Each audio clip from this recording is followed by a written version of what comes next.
सादे कागज की मदद से चुनाव जीता। ये एक राष्ट्रीय नेता, एक स्वतंत्रता सेनानी, सामाजिक न्याय के योद्धा तथा दलित वर्गों के एक चैंपियन के रूप में जाने जाते हैं। एक महीन सांसद, एक सच्चे लोकतंत्रवादी, एक प्रतिष्ठित केंद्रीय मंत्री, एक सक्षम प्रशासक और एक असाधारण प्रतिभाशाली वक्ता के रूप में बाबू जगजीवन राम को जाना जाता है। उन्होंने अपने जीवन बहुत से ऐसे काम किए जो अब शायद ही कोई और कर पाएगा। जगजीवन राम दलित वर्गों के लिए सामाजिक समानता और समान अधिकारों के हिमायती थे। उन्होंने भारत में अछूत जैसी कुप्रथा के खिलाफ आवाज उठाई थी। भारतीय राजनीति के कई शीर्ष पदों पर आसीन रहे जगजीवन राम न सिर्फ एक स्वतंत्रता सेनानी, कुशल राजनीतिज्ञ, सक्षम मंत्री एवं योग्य प्रशासक रहे, बल्कि कुशल संगठनकर्ता, सामाजिक विचारक और सफल वक्ता भी थे। हिंदी, अंग्रेजी, उर्दू, बंगला व भोजपुरी में उनके विचारों को सुनने के लिए लोग उमड़ पड़ते और अपने आवाज से वो संसद में भी लोगों को निरुत्तर कर देते। जगजीवन राम, जिन्हें आमतौर पर बाबूजी के नाम से भी जाना जाता है। राजनीति के क्षेत्र में बाबू जगजीवन राम का एक उनकी प्रसिद्धि से भरा हुआ किस्सा है। राजनीति में कभी कभार मजेदार प्रसंग आते रहते हैं।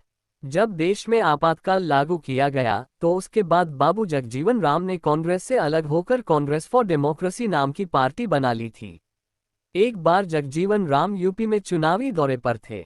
जौनपुर से राजकेशर सिंह जनता पार्टी से चुनाव लड़ रहे थे।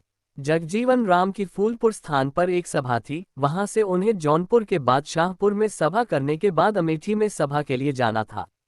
कांग्रेस फॉर डेमोक्रेसी के एक नेता ने जानबूझकर जगजीवन राम का कार्यक्रम बादशाहपुर में नहीं लगाया।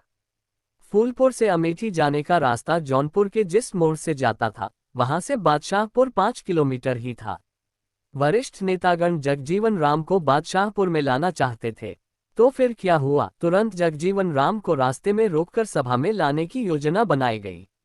जब उस मोड़ पर जगजीवन राम आए तो उनसे नेताओं ने सभा में चलने का आग्रह किया गया, लेकिन उन्होंने मना कर दिया। बाबू जगजीवन राम ने कहा कि कार्यक्रम लगे बिना नहीं जाऊंगा और उन्होंने अपनी गाड़ी आगे बढ़ा दी। फिर क्या हुआ, तुरंत ओम प्रकाश श्रीवास्तव ने तेजी से कार आगे बढ़ाकर जगजीवन राम की गाड़ी के आगे लगा दी। मजबूरन जगजीवन राम के ड्राइवर को गाड़ी रोकनी पड़ी। उनसे पुनः आग्रह किया गया तो बोले, कार्यक्रम लगे बिना तो मैं नहीं जाऊंगा। ओम प्रकाश श्रीवास्तव और उमानाथ सिंह सड़क पर जगजीवन राम की गाड़ी के आगे बैठ गए। जगजीवन राम के साथ उस समय उनकी पत्नी भी उनके साथ थी। स्थिति को भांपकर पत्नी ने बाबू जगजीवन राम से कहा, जब 5 किलोमीटर ही है तो चले चलिए। ये लोग इतना आग्रह कर रहे हैं, आपको चलने में क्या परेशानी है। इस पर जगजीवन राम बोले, तू ही चली जा। इतना कहना था कि ओम प्रकाश श्रीवास्तव ने उनकी पत्नी से कहा, माताजी आप ही चली चलिए। उन्होंने बाबू जगजीवन राम से पूछा, मैं जाऊं क्या। जगजीवन राम बोले, चली जा।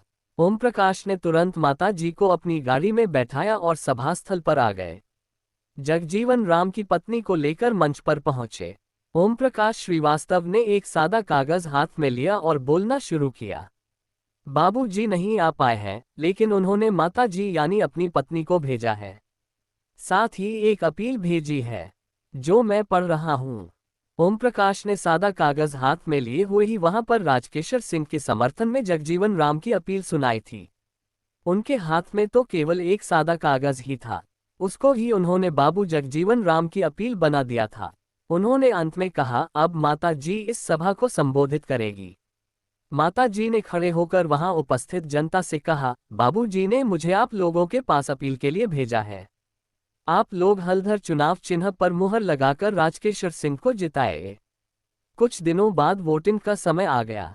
शांतिपूर्वक मतदान हो चुका था, केवल नतीजा आना था। नतीजा आया और राजकेशर चुनाव जीत गए। बाबू जगजीवन राम की प्रसिद्धि इतनी थी कि उनका सारा काम नकली और सादा कागज ने ही कर दिया और राजकेशर चुनाव जीत गए थे।